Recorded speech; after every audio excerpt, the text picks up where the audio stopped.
Listen closely. The fact that these words are reaching you right now isn't random. It's a sign. Something deep is shifting at the root of you, like the foundation of your soul is being quietly rearranged. You weren't meant to miss this. You're standing on the edge of a turning point, a threshold your spirit has been moving toward for years. And even if you couldn't fully name the pressure you've been feeling, what you're about to recognize in the next few minutes isn't shallow, feel-good motivation. This is the unveiling of a psychological process, one that I, Carl Jung, observed as the moment the soul begins its journey of reclamation. This journey has its own signals, its own messengers. It leaves a trail in ordinary life. And whether you realize it or not, you are already following that trail. So let us uncover what your spirit has been trying to communicate to you for months. There are moments when the fabric of reality seems to hum at a different frequency, not louder, but denser. You're moving through a normal day and a thought arrives that doesn't feel like it came from your usual mind. Or you hear the same old forgotten song 3 times in one afternoon, from 3 different places. Or you pull a random book from a shelf and it falls open to the exact passage that answers the question you've been carrying in silence. Most people brush this off as coincidence and keep walking, but you don't. You feel something more. These are not accidents. They are instances of what analytical psychology calls synchronicity. I did not treat synchronicity as mere chance, but as an ordering principle that moves beyond the simple laws of cause and effect. It is the moment your inner world and the outer world touch, reflecting one another, revealing a shared meaning that cannot be explained by logic alone. Your soul does not speak in schedules. It does not think in checklists or spreadsheets. Its language is image, symbol, pattern, and strangely timed encounters that make you pause. When a great inner homecoming approaches, the unconscious sends out its scouts. It prepares you even when you don't yet know what you're being prepared for. And much of that preparation happens beneath the floorboards of conscious awareness. You feel it as restlessness, as a longing for something you can't define, a pressure building inside you that keeps you staring at the ceiling late at night. Your mind may search for a reason, but the feeling doesn't fit the usual explanations. Because the first part of you to recognize an approaching transformation is not your intellect. It is your body. Your senses may become sharper, your skin more sensitive, your hearing more acute. Some people report smelling a forgotten scent from childhood, one they haven't encountered in decades. Others notice colors more vividly, as if a sunset is almost painfully intense. This is not imagination. This is the psyche extending its antenna, sensing that something is recalibrating beneath the surface. What you experience as a premonition is often an echo of yourself, an echo of the person you were before the world trained you to shrink. Because the world did train you. In ways both obvious and subtle, it taught you to compress your truth, soften your needs, mute your intensity, and edit your spirit into a shape that was easier for others to accept. And over time, you may have become so skilled at adapting that you forgot you were adapting at all. You began to mistake your persona for your identity. But I spoke of something deeper than persona. I spoke of the self, the true center and totality of the personality. The self is not the ego. It is not the role you perform. It is not the polished version of you that knows how to be acceptable. The self is the indestructible core beneath conditioning, beneath trauma, beneath survival mechanisms. It is what remains when every mask falls away. And when a comeback is imminent, it is not because your ego decided it would be inspiring to start over. It is because the self has begun to stir. It is demanding to be seen. It is finished with being invisible. So the question isn't whether you feel ready. The real question is whether you are willing to recognize the signs your own depths are sending you. Have you noticed how certain things no longer satisfy you? Maybe old passions don't light you up the way they used to. Maybe friendships that once felt sustaining now feel strangely hollow. Maybe pursuits you once poured your heart into have lost their resonance. And you may be tempted to interpret this as something wrong with you, like you're ungrateful or broken or losing your spark. But this isn't loss. This is clearing. Your psyche is making space. It is pulling energy out of what no longer fits, so it can redirect that energy into what is more true. It is clearing the stage for something more substantial, for you in your most authentic form. And this is where many people misunderstand the word comeback. A comeback is not about going back. It isn't a sentimental attempt to revive a past version of yourself. It's closer to what the word homecoming implies. A homecoming is not a return to yesterday. It is a return to what was yours all along, but what you were separated from. A homecoming means reclaiming the parts of you that were buried under the rubble of other people's expectations. You are not returning to a former life. You are returning to yourself, to the untamed power that existed before fear taught you to be quiet, to the clarity you had before you learned to betray yourself in exchange for acceptance. And I made a crucial distinction between what is imposed from the outside and what grows from within. Most people live a life scripted by external forces, the ambitions of parents, the codes of culture, the desires of partners, the pressure of society.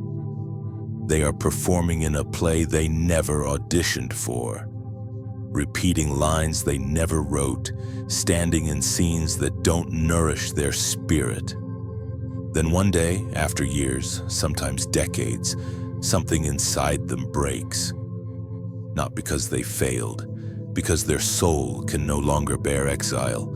Your homecoming begins the instant you realize you have been playing a role, that the words leaving your mouth are not fully your own, that you are sitting in rooms where your spirit cannot breathe.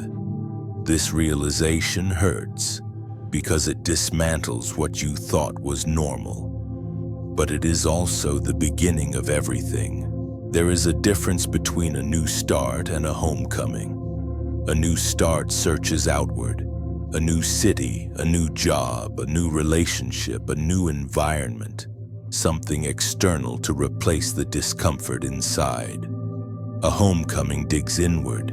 It becomes an excavation, an archaeological search for what was lost in you.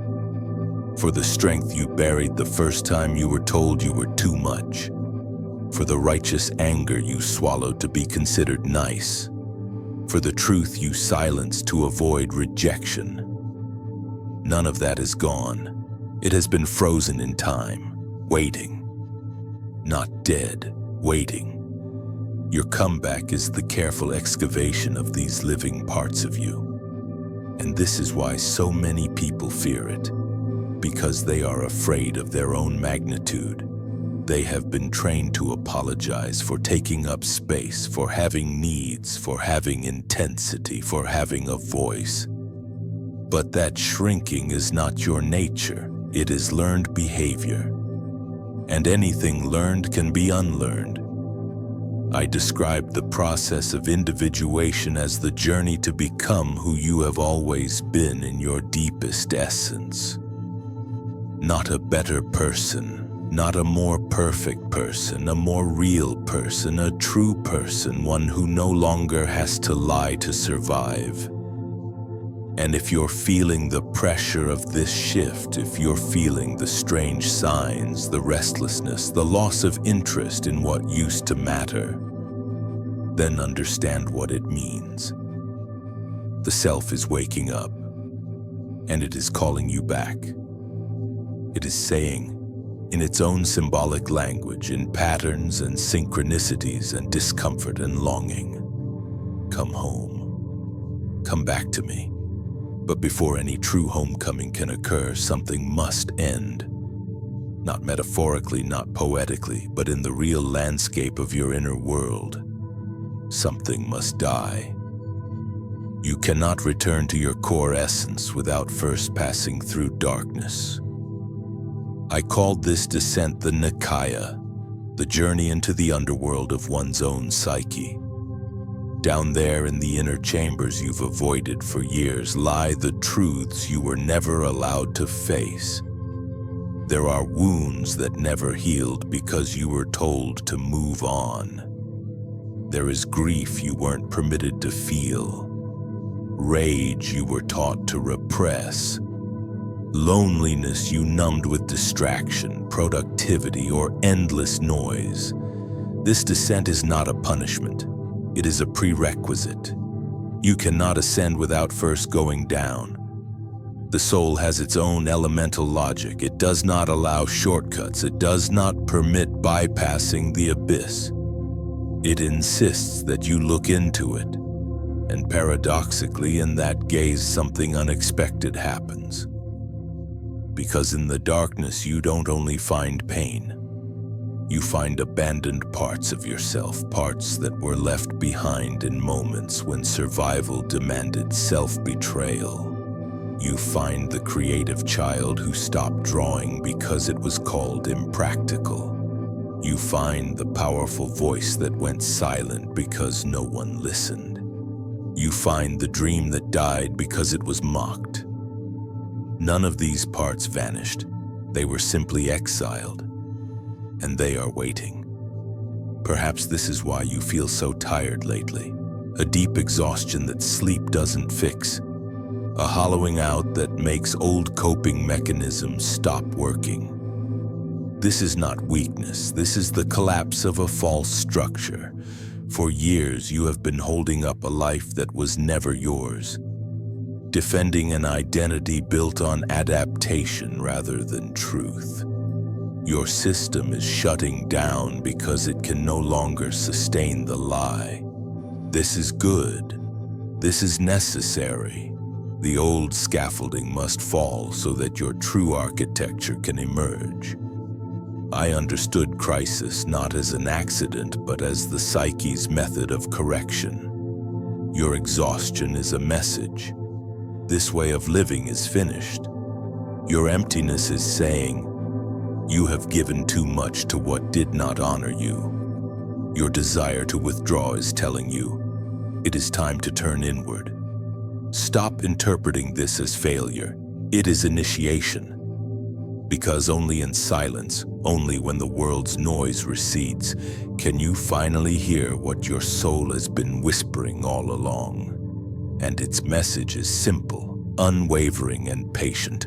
Come home. Come back to yourself. You have worn masks that were never truly yours. Some were given to you by your family.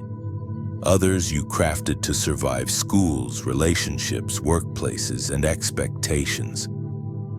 You learned early which parts of you were rewarded and which were punished. So you adjusted. You became agreeable. You became capable. You became strong. You became useful. But these masks are heavy now. They constrict your breath. They tighten around your throat, and your comeback begins the moment you dare to remove just one of them. Just one. And you realize something terrifying and liberating at the same time. that you are still here beneath it, that you do not disappear when you stop performing, that you are not annihilated when you stop being palatable. This is the moment of greatest fear because the mask was also armor. It protected you from judgment, rejection, and abandonment. Without it, you feel exposed, and that exposure is not a mistake. It is the threshold. The return to yourself demands vulnerability.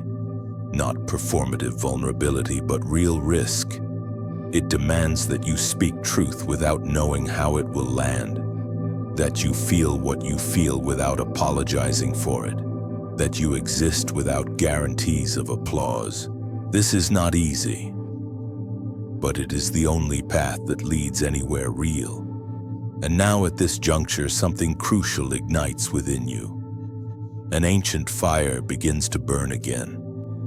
Not an aggressive fire, not a destructive one, but the flame of your own life force, the energy you were forced to suppress in order to belong. I recognize that the shadow does not only contain what we call flaws, it contains vitality, desire, anger, creativity, power, will. Your righteous anger lives there, your wild imagination lives there, your unapologetic desire lives there. All of it was locked away, not because it was wrong, but because it was too alive. Your comeback is the liberation of this energy. Imagine a vital, untamed part of your spirit locked in a basement for years. You fed it distractions, you kept it sedated with busyness, but you never opened the door, and now that door is shaking. What waits behind it is not dangerous, it is you. It is the intensity you feel when you stop asking permission. The clarity that arrives when you finally say what you mean. The joy that erupts when you act without justification. You will feel this energy before you can name it. Your body will feel more awake. Your tolerance for what drains you will collapse. You will leave rooms that diminish you. You will disappoint people who benefited from your silence. And for the first time, this will feel right, because you will understand something fundamental. Your authenticity is more sacred than approval. Your truth matters more than harmony built on self-erasure. You would rather be alone and real than surrounded and false. At some point early in life, you signed an invisible contract. No one showed you paper. No one explained the terms. But you agreed nonetheless. If I conform, I will be loved. If I am quiet, I will be safe. If I am useful, I will not be abandoned. You have honored this contract faithfully. So faithfully that you forgot you ever agreed to it. Your homecoming requires you to terminate it, to withdraw your signature, not gently but decisively. This is not a small act. That contract defined how you spoke, what you tolerated, how you moved through the world. Without it, you may feel lost. And that loss is freedom. Because you do not know who you are yet, not because you are empty, but because you were never allowed to be. Individuation, as I described it, is a rebellion against the collective unconscious. It requires betraying expectations that were never yours, disappointing those who loved your adaptation but not your essence. This does not make you cruel, it makes you honest. You learn to say no without guilt. You leave situations where truth is unwelcome. You stop explaining your existence. Your life is not a courtroom. You are not on trial. And something strange happens as you do this. People drift away. They say you've changed. They are right. You have awakened. And for those who only knew your compliant self, this is unsettling. They want the old version back, the convenient one. But that version is dying, and it must die. You will not be understood by everyone. Your homecoming will be misinterpreted. Some will call it selfishness, others a crisis, others betrayal. This is the price of truth. You cannot be authentic and universally liked. You cannot live your soul and fulfill everyone's expectations. Individuation implies separation from herd thinking, from projections, from the illusion that worth comes from fitting in. And in that separation, freedom is born, a quiet internal freedom. You stop needing validation, not because you are arrogant, but because you have tapped into a deeper source, an inner axis, an internal compass, an unwavering yes and a clean no. This is the axis mundi, the center around which your life turns, and it has always been inside you. For years, you searched for it outside, in achievement, love, praise. But the center is not earned, it is remembered, and your comeback is the return to this center. From here, perception changes. You release without bitterness. You end things without drama. You choose with clarity. Not because the world simplifies, but because you are no longer divided within yourself. This is not ego. This is self-preservation, and this responsibility to become whole is the deepest responsibility of a human being. Your comeback is not about success, it is about truth. And in the next stage, something irreversible occurs. A quiet click, an inner alignment. The moment you stop fighting yourself, that moment is closer than you think. And then, without warning, the shift happens. Not as a dramatic explosion, not as a cinematic breakthrough, but as a quiet internal click, like a final tumbler settling into place inside a lock. You realize you are no longer fighting, not with yourself, not with life. You are simply here, present in your body in this moment, without the urge to escape, numb, or hide. That is the homecoming. It is not the achievement of a destination. It is the arrival into yourself. The ancient Greeks understood time in a way we have largely forgotten. They spoke of chronos, linear time, the ticking clock, the calendar, the deadlines, but they also spoke of kairos, qualitative time, a sacred moment, an opening, a window in which transformation becomes possible. Your comeback is a kairos moment. It cannot be forced. It cannot be scheduled. It arrives when the internal tension between who you truly are and who you have been pretending to be becomes unbearable. When the pain of conformity finally outweighs the fear of freedom. That moment is now. Not tomorrow, not next year. Now. You are hearing these words because something inside you is already awake. Your psyche guided you here, not to give you new information, but to confirm what you already know at a deeper level. You are on the cusp of the most significant comeback of your life.